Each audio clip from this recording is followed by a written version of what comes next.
1977 Chevrolet Blazer, Chalet Edition, 350, automatic, AC.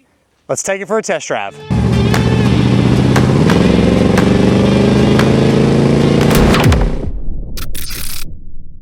All right, everybody, we have a very cool and a very rare one for you this afternoon.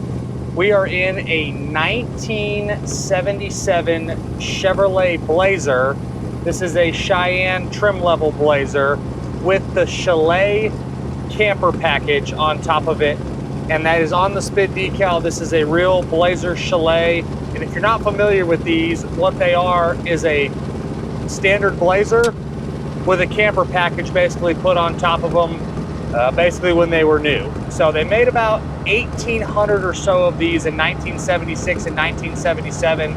So they're a pretty rare setup, and this one is just really, really cool. It has a non-original 350 in it, but it runs very well. I don't know exactly when that motor was put in, but it's a strong setup, no smoke on startup, has good power, cruises down the road at 55, 60 miles an hour. Any more than that, it's not really designed to do 75, 80 miles an hour. It's a pretty heavy setup with the camper on the back. But again, at 55, 60, even 55, even 60 miles an hour, it cruises really well. This was a 400 truck, so it does have a replacement motor that it is a 350. It is backed by a 3-speed automatic transmission, a turbo 350. At some point, if someone wanted to, you could go to a 700 R4, make it a little bit more highway friendly. But right now, again, at 55 right now, it's very, very comfortable. Power steering, power front disc brakes. This one is a factory AC truck, and the AC has been converted to R134A. The AC is on right now, and it's blowing nice and cold. I will say, whenever you toggle between the fan speeds, it only is working on one speed. I believe it's the high speed.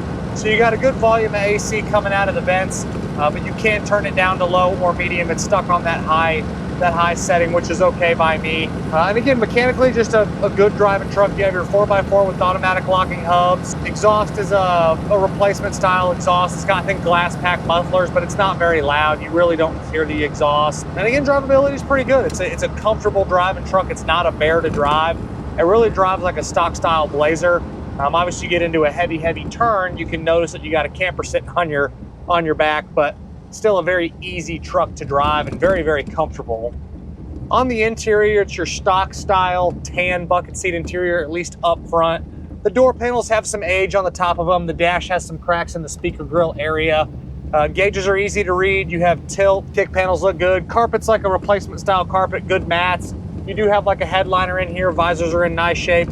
It's a stock style interior. I wouldn't say that it's restored because it does have some age spots to it, but still very presentable, very clean. Seats feel good. The inside of the camper back here, I would classify as in good shape, but I would also say it probably needs restoration work if you're going to actually use this as a camper.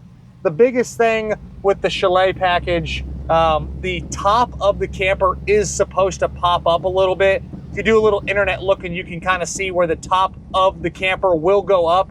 This one is molded all the way around the very, very top. My guess is the fabric on the sides of it at some point started leaking, so that when they repainted the top or they did some work, they just kind of molded it in. There are companies out there that do full restoration work on these Blazer or these campers, so you could have that done. Most people aren't actually buying this to use it as a camper, but if you are, I would classify the back of it needing some restoration work. You could do some simple things to make it usable. There is no fridge, the sink's not back there, so it has the table, it has the seats that will fold down, it has the little bed above the cab here. So you could use it sparingly. It's just to each their own on what you want to do with it. But again, I would classify the camper package as needing to be restored. And if anyone needs more clarification on that, don't hesitate to call up to the dealership. We'll give you some more information on what we're talking about. But it is still pretty clean back there. We're warmed up good, so we'll go ahead and get in the throttle. Not a race truck by any means, but we'll get in the throttle to test it out a little bit.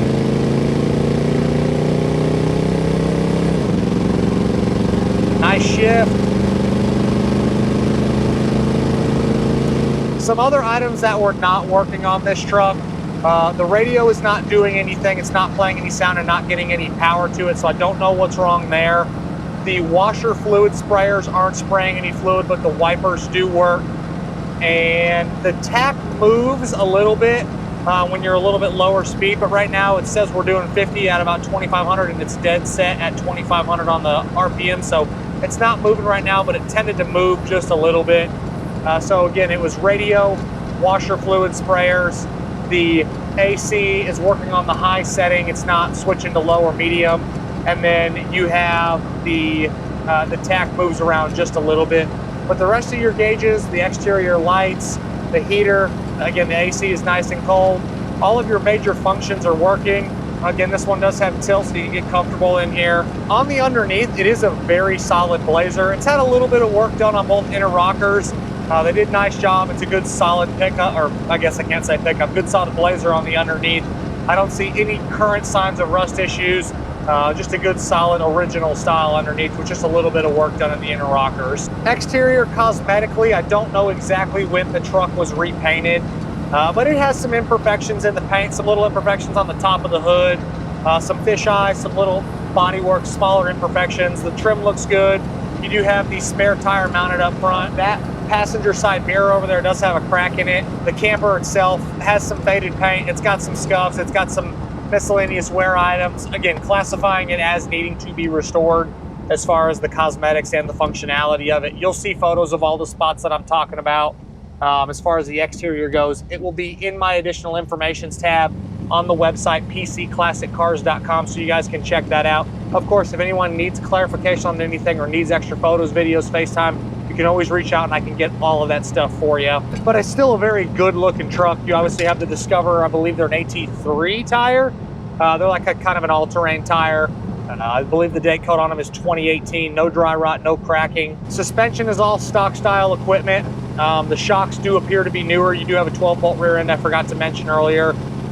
It's not a difficult truck to drive. The front end feels good. The steering is nice and tight. The brakes work well for being a big, heavy Blazer with a camper on top of it. Obviously, it's going to weigh more than a standard Blazer, but it stops nice. Glass is in nice shape. Windshield looks good. Side windows roll up and down like they should. Again, want to reiterate that passenger side mirror over there does have a vertical crack in it. You can get those mirrors aftermarket for relatively inexpensive. The driving position is very comfortable. There's not a ton of room for the front seats to slide back much more. But again, with tilt, you can get comfortable in here even if you are a taller individual. Ton of room between my head and the top of the inside of the cab here. But again, with the tilt, there's a ton of room between me and the steering wheel. So again, a larger individual, someone that's a lot taller, you can fit in here pretty easy. You can always have your passengers ride in the back, have another person here.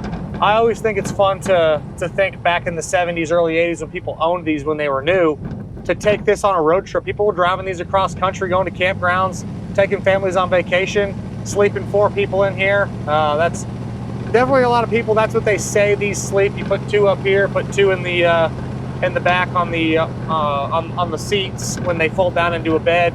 To me, that's a lot of people to sleep in here is 4, but times were different back then. But it'd be really cool talking to some people that owned one of these back in the day and hearing some stories about them camping all over the country in one of these, which is really cool. We're reading 37,509 miles. I have absolutely no idea what the miles are on this truck. No way to know. The motor's obviously been changed. Maybe the odometer's rolled over. No way to really know. SPID decal is in the glove box over there that shows the Chalet package. It also shows that it is a Cheyenne. It says that it was a factory 400 truck. Now it's obviously a 350. I'm really impressed with the way that it drives. It's a fun truck, not a bear to drive. Engine bay is very stock, very clean. Again, we talked about the inside and the outside of the camper package. I will say that there are some fluid leaks from the differentials, a couple other minor little oil drips. I would classify all of the drips in the leaks as kind of seepage. Nothing that needs to be attended to at the exact moment. You're gonna get some little fluid drips here and there.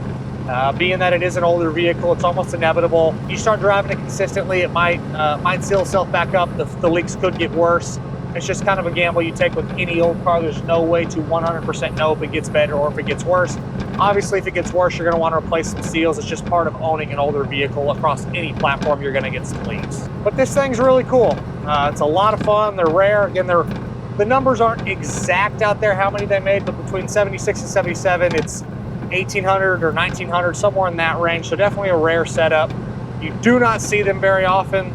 This is a good one to drive like it sits, do some restoration work on the camper package itself. Do whatever you want to do with it, but it's a great platform to enjoy like it sits. Take it to a car show. You're probably going to be the only one there with one. And just a cool setup. One other little disclaimer I forgot to mention. On the dash over here to the left of the steering column, there's a little toggle switch that doesn't do anything. I don't know if they had maybe some auxiliary lights mounted at some point, but it does got a little toggle switch there. Take a look at the additional informations tab. Take a look at the does it work section so you guys really have clarification on what you're buying here. And again, if you need clarification, just give me a phone call.